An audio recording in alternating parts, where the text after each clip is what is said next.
Hello friends, स्वागत है आप सभी का हमारे यूट्यूब चैनल में। तो फ्रेंड्स, आज हम सॉल्व करेंगे बीपीएससी का पिछला पेपर जो कि पूछा गया था 2.0 में। जो पूछा गया था उसको हम सॉल्व करेंगे, क्योंकि आप सबकी डिमांड थी कि सर 1.0 का आपने जैसे सॉल्व करवाया था ठीक वैसे ही 2.0 के भी सारे पेपर सॉल्व करवा दीजिए। तो आपकी ही डिमांड पर ये मैं क्वेश्चन की लगातार सीरीज चला रहा हूँ और ये 1 से 27 तक के पार्ट करवा चुके हैं। और पिछले पार्ट अगर आपने नहीं देखे तो भी मैं लास्ट में वीडियो बता दूंगा कि कहाँ से आपको देखना है और कैसे मिल पाएंगे। तो आज के 28 नंबर क्वेश्चन है और बहुत ही इंपॉर्टेंट होता है, क्योंकि 1.0 जितने कैंडिडेट ने दिया होगा तो उनको पता होगा 2.0 में जो क्वेश्चंस आए थे उनमें से कई सारे क्वेश्चन 1.0 के भी थे।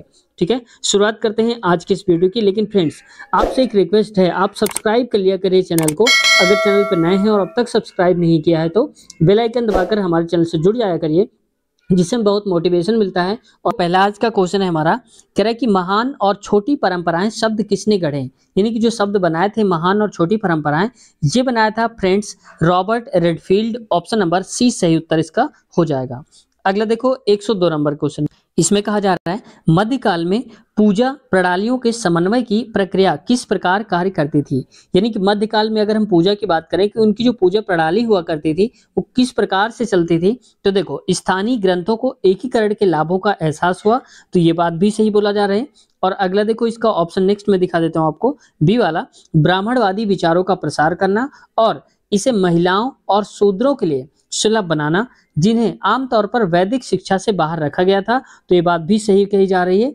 और अगला जो तीसरा नंबर का मैं बता देता हूं आपको, ब्राह्मणों ने इन और अन्य सामाजिक श्रेणियों की मान्यताओं और प्रथाओं को स्वीकार किया और उन पर फिर से काम किया, तो ये बात भी बिल्कुल सही है। तो मैं आपको एक साथ दिखा देता हूँ छोटा करके क्वेश्चन को, आप शायद देख पा रहे होंगे क्योंकि पूरा एक स्लाइड में नहीं आ पा रहा है। तो इसमें से सही उत्तर सारे हो जाएंगे। तो ऑप्शन नंबर डी, जब एक से ज्यादा सही होता है तो उपरयुक्त में से एक से अधिक सही है, ऑप्शन डी सही उत्तर हो जाएगा। अगला क्वेश्चन देखो, इसमें कहा जा रहा है क्वेश्चन में कि भक्ति परंपराओं को किन व्यापक श्रेणियों में वर्गीकृत किया गया है। तो भक्ति की जो परंपरा है फ्रेंड्स, तो इसको वर्गीकृत करा गया है सगुण और निर्गुण। तो ऑप्शन नंबर ए सही उत्तर हो जाएगा। इसमें आगे एक क्वेश्चन भी मिलेगा सगुण निगुण से, अगला निर्गुण से। अगला क्वेश्चन देखो 104 नंबर क्वेश्चन है। अगला क्वेश्चन है कि अलवर और नयनार क्रमशः किन देवताओं की पूजा करते थे।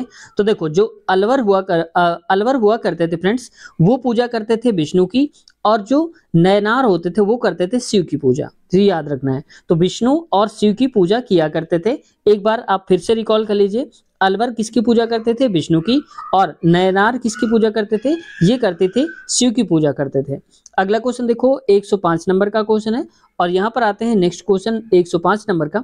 इसमें कहा जा रहा है नल यीरा दीप प्रबंध मठ किसकी रचनाओं का एक संकलन है। तो ये जो संकलन था फ्रेंड्स, ये था अलवर की, ऑप्शन नंबर बी सही उत्तर इसका हो जाएगा। अगला क्वेश्चन देखो 106 नंबर का, और इसमें कहा जा रहा है 106 नंबर क्वेश्चन पे कि अंडाल किस देवता की उपासक थी। जो अंडाल हैं वो किस देवता की उपासक थी, वो किन्हें माना करती थी, तो ये मानते थे विष्णु को, ऑप्शन ए सही उत्तर इसका हो जाएगा। अगला क्वेश्चन देखो 107 नंबर का क्वेश्चन है। इसमें कहा जा रहा है कराइकल, कराइकल किस देवता की उपासक थी। देखो अब की बार नाम दे के रखा है कराइकल, वो कौन से देवता को मानती थी, किसकी उपासक हुआ करती थी, तो ये थी फ्रेंड्स भगवान शिव की, ऑप्शन बी से उत्तर इसका हो जाएगा। अगला क्वेश्चन देखो, अगला क्वेश्चन है कि ब्राह्मण वसन्ना किस आंदोलन के उद्भव के लिए प्रसिद्ध है। तो जो ब्राह्मण वसमन्ना है वो प्रसिद्ध है फ्रेंड्स यहाँ पर लिंगायत के लिए, तो ऑप्शन बी सही उत्तर इसका हो जाएगा। अगला क्वेश्चन देखो 109 नंबर का, और इसको मैं थोड़ा छोटा करता हूं। इसमें कहा जा रहा है कि सरिया, सरिया का अर्थ है, ये आपने कई बार सुना भी होगा कि जो सरिया है इसका मेन अर्थ क्या होता है, तो ये क्या है कि मुस्लिम समुदाय को नियंत्रित करने वाले कानून है, उसको हम बोलते हैं सरिया। ठीक है, तो यहाँ पर देख लो ऑप्शन नंबर बी हो जाएगा। कुल मिलाकर के जो मुस्लिम समुदाय जितने भी हैं उनको इकट्ठा करने, नियंत्रित करने के लिए, कंट्रोल में करने के लिए, एक हिसाब से उनके कुछ कानून हैं, तो जिनको हम बोलते हैं सरिया के नाम से जानते हैं। अगला क्वेश्चन देखो 110 नंबर, 110 में कहा जा रहा है कि 712 ईस्वी में किस शासक ने सिंध पर विजय प्राप्त की थी। अब ये क्वेश्चन देखो हिस्ट्री में पूछ लिया है और सन दिया है कि 712 में कौन सा ऐसा शासक था जिसने सिंध पर विजय प्राप्त कर ली थी, विजय हासिल कर ली थी। तो इसका फ्रेंड्स सही उत्तर हो जाएगा यहाँ पर मोहम्मद बिन कासिम, ऑप्शन नंबर सी इसका सही उत्तर हो जाएगा। अगला क्वेश्चन देखो 111 नंबर, अगला क्वेश्चन है सिलसिला क्या होते हैं। यानी कि जो सिलसिला होते हैं उसको हम क्या बोलते हैं, तो ये सूफी वंशावली है एक, तो ऑप्शन ए इसका भी सही उत्तर हो जाएगा। अगला क्वेश्चन देखो 112 नंबर का, और 112 नंबर क्वेश्चन पे कहा जा रहा है अजमेर में चिश्ती दरगाह में निम्नलिखित में से किसके निर्माण के लिए अकबर जिम्मेदार था।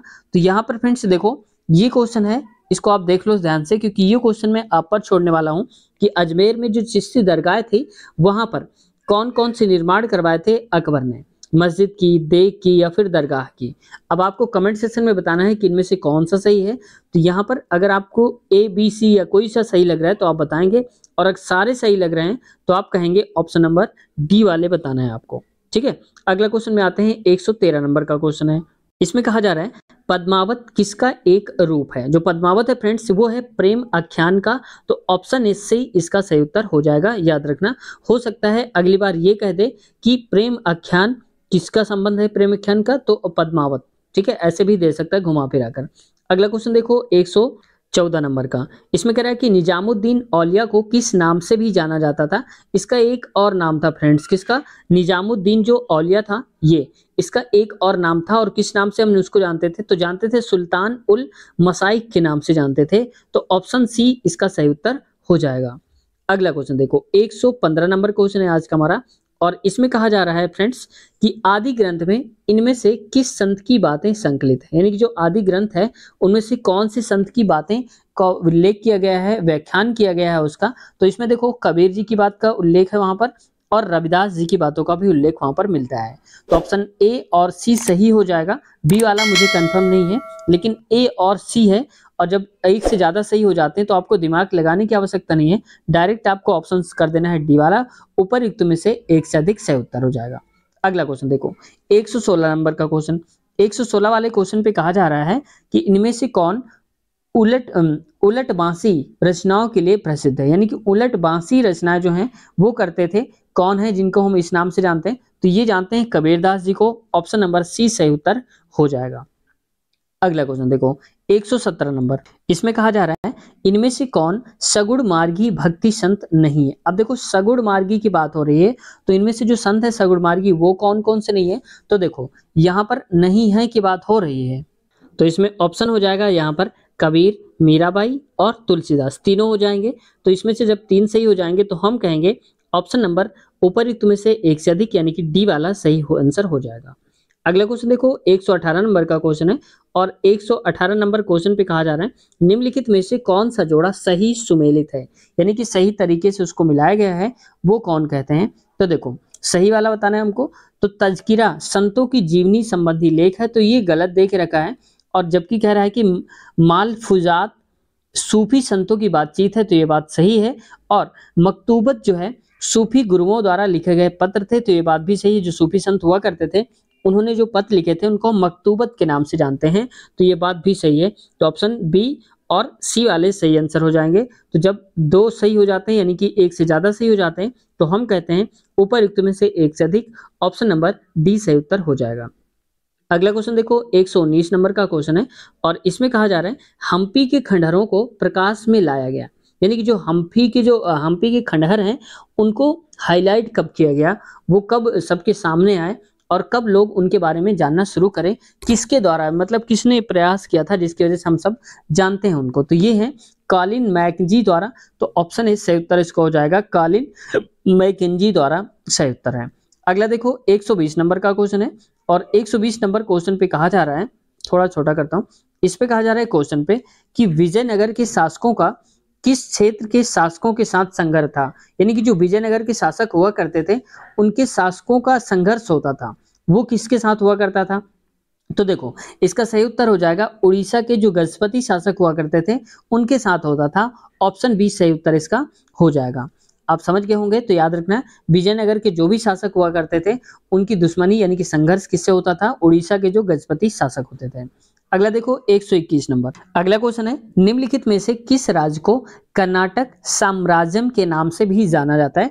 तो कर्नाटक साम्राज्यम के नाम से हम जानते हैं फ्रेंड्स, तो किसको जानते हैं, तो ये पांड्यों का साम्राज्य नहीं है, चेरों का साम्राज्य भी नहीं जानते थे, और चोलों का जो साम्राज्य था वो भी हम नहीं जानते थे।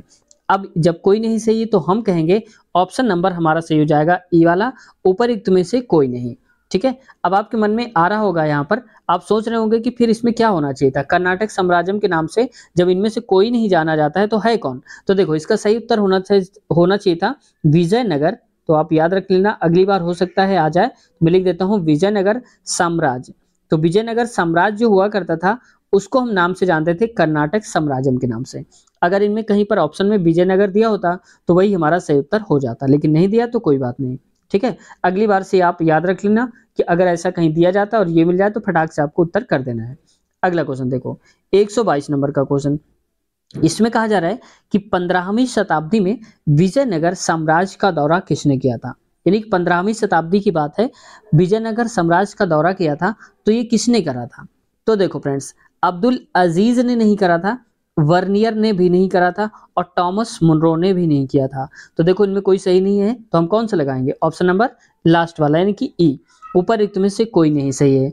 अब ऐसे क्वेश्चन हमें कंफ्यूज कर जाते हैं, तो आपको कंफ्यूज नहीं होना है, मैं आपको बता देता हूं इसका करेक्ट आंसर क्या होना चाहिए था, जिसमें कोई तो सही नहीं है। तो अब अगर वहां पर कहीं देखो अब्दुल तो ठीक है, लेकिन अजीज की जगह पर अगर दिया होता है यहाँ पर रज्जाक, ठीक है, अब्दुल रज्जाक के नाम से अगर दिया होता, ये होता ऑप्शन, तो ये सही हो जाता। लेकिन इसमें सही नहीं है क्योंकि अब्दुल अजीज दिया है, जबकि वास्तव में क्या था, अब्दुल रज्जाक था, जो विजयनगर साम्राज्य का दौरा किया था उसने, और 15वीं शताब्दी में किया था। कुल मिला के ये 14वीं शताब्दी के अंत में आया था, तो 15वीं शताब्दी आप मान के चलो, क्योंकि ज्यादा डाटा जो है वो 15वीं शताब्दी का ही एकत्रित होता है। अगला क्वेश्चन देखो, 123 नंबर का क्वेश्चन है, और इस पे कहा जा रहा है 123 नंबर क्वेश्चन पे कि हम्पी किस नदी के तट पर स्थित है। ये डायरेक्ट क्वेश्चन पूछ रखा है कि जो हम्पी है वो कौन सी नदी के किनारे स्थित है। तो ये तुंगभद्रा नदी किनारे स्थित है, ऑप्शन सी सही उत्तर इसका हो जाएगा। ठीक है, अगर आपको आता है कि गोदावरी नदी जो है, इसके बारे में एक पॉइंट अगर कोई भी जानते हैं तो आप बताएंगे, देखते हैं कितने लोग सही बता पाते हैं। यानी कि गोदावरी नदी से संबंधित कोई भी एक पॉइंट बताना है, उसकी लंबाई बता सकते हैं, कहाँ से उद्गम कहाँ है, कौन सी नदी मिलती है, या ऐसे करके कुछ भी आप बता सकते हैं। ठीक है, हमें इंतजार रहेगा आपके आंसर का। अगला क्वेश्चन देखो, 124 नंबर का क्वेश्चन है, और इसमें कहा जा रहा है 124 नंबर क्वेश्चन पे हजारा राम मंदिर की दीवारों पर निम्नलिखित में से किसकी कहानियों को दर्शाया गया है। यानी कि जो हजारा राम मंदिर है उनकी दीवारों पर कोई कहानियां जैसी हैं, तो कौन सी कहानियों को वहां पर दर्शाया गया है, तो ये हो जाएगा रामायण, ऑप्शन बी, क्योंकि वहां पर चित्र बने हुए हैं और वही दर्शाया गया है। ऑप्शन नंबर बी सही उत्तर इसका हो जाएगा। ठीक है, तो इसका सही उत्तर क्या हो जाएगा, रामायण, ऑप्शन बी। अब याद रखना, हजारा मंदिर का संबंध किनकी उनसे है, पंचतंत्र से तो है नहीं, रामायण से है। ठीक है, अगला क्वेश्चन देखो, नेक्स्ट क्वेश्चन 125। इसमें कहा जा रहा है निम्नलिखित में से किस मंदिर में रथ की मूर्ति पत्थर से बनाई गई है। यानी कि रथ की जो मूर्ति है वो पत्थर से बनाई दी गई है, तो किसमें है, तो ये है विट्ठल मंदिर में, ऑप्शन बी सही उत्तर इसका हो जाएगा, याद रखना है। अगला क्वेश्चन देखो, 126 नंबर का क्वेश्चन है। इसमें थोड़ा सा मैं ऐसे कर देता हूँ सही से। इसमें कहा जा रहा है 126 नंबर क्वेश्चन पे अबुल फजल द्वारा लिखित आईने अकबरी में निम्नलिखित में से किससे संबंधित जानकारी शामिल है। अब देखो इस क्वेश्चन को घुमा दिया, हो सकता है ऐसे भी कह देता कि आईने अकबरी के रचनाकार कौन है, लेखक कौन है, तो अबुल फजल बता देते आप, या हो सकता है ऐसा भी कर देता कि अबुल फजल द्वारा लिखित रचना कौन सी नहीं है या है, ऐसे करके ऑप्शन दे देता, आईने अकबरी भी बीच में होता, तो ऐसे करके भी आ सकता है। लेकिन अब क्वेश्चन को तीसरा रूप दे दिया है, वो कह रहा है कि अबुल फजल द्वारा लिखित आईने अकबरी निम्नलिखित में से किससे संबंधित जानकारी मिलती है अगर आईने अकबरी को हम पढ़ते हैं। तो देखो, खेती सुनिश्चित करने के लिए राजा द्वारा की गई व्यवस्था, ये भी हमें देखने को मिलती है, और इसके साथ साथ राज्य की एजेंसियों द्वारा राजस्व संग्रह को यानी कि इकट्ठा करने को सक्षम करने के लिए राज्य द्वारा की गई व्यवस्था का भी वर्णन यहाँ पर देखने को मिलता है। तो ए और बी दोनों सही हो जाएंगे। और यहाँ पर देखो ऑप्शन सी जो है सम्राट अकबर का जो इतिहास है, तो ये बात भी सही है, क्योंकि वहां पर बताया गया था, मैं इसको सही कर देता हूँ, वहां पर सी वाले पे क्या है, सम्राट अकबर का इतिहास बताया गया था, ये भी सही है, क्योंकि वहां पर इसमें वर्णन दिया गया है आईने अकबरी में, क्या दिया गया है कि सम्राट जो अकबर हुआ करता था उसका शासन कैसे रहता था, इसके बारे में भी बताया गया है।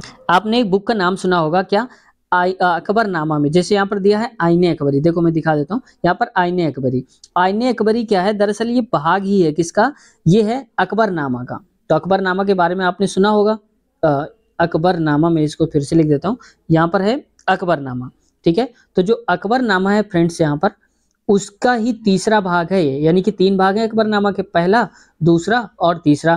तो जो तीसरा वाला भाग है अकबरनामा का, उसको हम किस नाम से जानते हैं? इसको ही हम जानते हैं आईने अकबरी के नाम से, जिसके बारे में ये सारे पॉइंट्स पूछे गए थे, याद रखना है, ठीक है।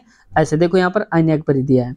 अगला क्वेश्चन देखो 127 नंबर का क्वेश्चन है, और इसमें कहा जा रहा है 127 नंबर क्वेश्चन पे कि फ्रांसिस बुकानन किससे संबंधित है? जो फ्रांसिस बुकानन था किससे संबंधित है? तो ये फ्रेंड्स मैं क्वेश्चन आपके लिए छोड़ता हूं, क्योंकि अगले पार्ट में हम क्वेश्चन लेंगे उसके आगे वाले। वीडियो थोड़ा सा बड़ी हो जाती है तो प्रॉब्लम होती है, इस वजह से वीडियो को आज यहीं तक रखते हैं। और ये वाला क्वेश्चन 27 से अगले पार्ट हम जो आएगा हमारा अगला पार्ट, वो 27 से ही हम उठाएंगे। लेकिन ये क्वेश्चन मैं आपके लिए छोड़कर इसलिए जाता हूँ कि आप कमेंट सेक्शन में इनका जवाब जरूर देंगे, इस क्वेश्चन का आंसर आप जरूर देंगे, ऐसे उम्मीद करता हूँ, और आप जरूर इसके बारे में खोज भी करेंगे। तो फ्रेंड्स वीडियो कैसी लगी कमेंट सेक्शन में आप जरूर बताएं, या फिर आप कुछ कहना चाहते हैं, कोई सुझाव है, या आप कुछ और भी चीजें कहना चाहते हैं, कोई एक्स्ट्रा पॉइंट बताना चाहते हैं, तो भी आपका स्वागत है, कमेंट सेक्शन में आप बता कर सकते हैं, उस पर हम जरूर गौर करेंगे।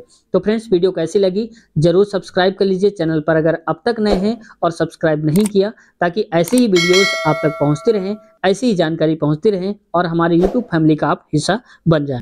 फ्रेंड्स अगर मैंने बताया था स्टार्टिंग में, अगर आपने इसके पहले वाले पार्ट्स नहीं देखे 28 से इस 21 से लेकर 1 से लेकर 27 तक, तो इसी वीडियो के नीचे आपको लिंक मिल जाएगी, आप वहां से देख लेना। या फिर आप सारे पार्ट अगर देखना चाहते हैं, चाहे वो 1.0 का हो या 2.0 के, जितनी भी वीडियोज हैं बीपीएससी का शिक्षक भर्ती पिछले पेपर जितने भी करवाए गए हैं अब तक जो पेपर हुए हैं, सारे के सारे सोल्यूशन अगर आपको देखने हैं तो हमारे चैनल के प्लेलिस्ट में जाइए, और प्लेलिस्ट में जाकर आप जैसे ही जाएंगे तो हमने अलग अलग प्लेलिस्ट बना दी है। वहाँ एक प्लेलिस्ट आपको मिलेगी बिहार शिक्षक पिछला पेपर के नाम से, तो आप उस पर क्लिक करेंगे तो सारे पार्ट आपको खुल करके आ जाएंगे आपके सामने।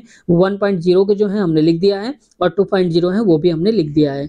अब आपको यहाँ से ये थोड़ा सा ध्यान रखें, कंफ्यूजन आप में से बहुत सारे लोगों को होता है, कई कैंडिडेट्स ने पूछा है कि वहाँ पर देखो अगर कोई वीडियो आप देख रहे होंगे तो वहाँ पर लिखा होगा 2.0, तो इसका मतलब ये समझ जाना कि 2.0 की जो भर्ती थी उसके लिए हम तैयारी करवा रहे थे, और उसके अंदर जो पेपर आपको मिलेगा वो मिलेगा 1.0 का। जैसे आप ये वीडियो मान लो एग्जाम्पल के लिए आप देख रहे हो, तो वहां पर आप लिखा मिल रहा होगा 3.0 शिक्षक भर्ती 3.0, इसका मतलब क्या हुआ कि हम 3.0 की तैयारी करवा रहे हैं, और 2.0 को पेपर हम सॉल्व करवा रहे हैं, जिसमें आप 3.0 लिखा हुआ देख रहे हैं, ठीक है। अगर 2.0 लिखा मिल रहा है वीडियो के ऊपर, समझ जाना 1.0 की वीडियो है उसके अंदर, अगर हम 3.0 का हैं तो 2.0 की वीडियोस हैं, ऐसे आप समझ जाना, ठीक है। तो उम्मीद है आपको हेल्प मिली होगी। अगर चैनल पर नए हैं और सब्सक्राइब नहीं किया तो एक बार फिर से रिक्वेस्ट है आपको कि चैनल से सब्सक्राइब कर लें, और हमें बहुत मोटिवेट मिलता है जब आप में से अच्छे अच्छे लोग कमेंट्स करते हैं और हमें मोटिवेट करते हैं। शुक्रिया आप सबका जिन्होंने अब तक इस वीडियो को अंत तक देखा, इसके लिए आपका बहुत बहुत धन्यवाद। मिलते हैं अगले वीडियो में नए क्वेश्चन के साथ, तब तक के लिए अपना ख्याल रखिए, टेक केयर, बाय बाय।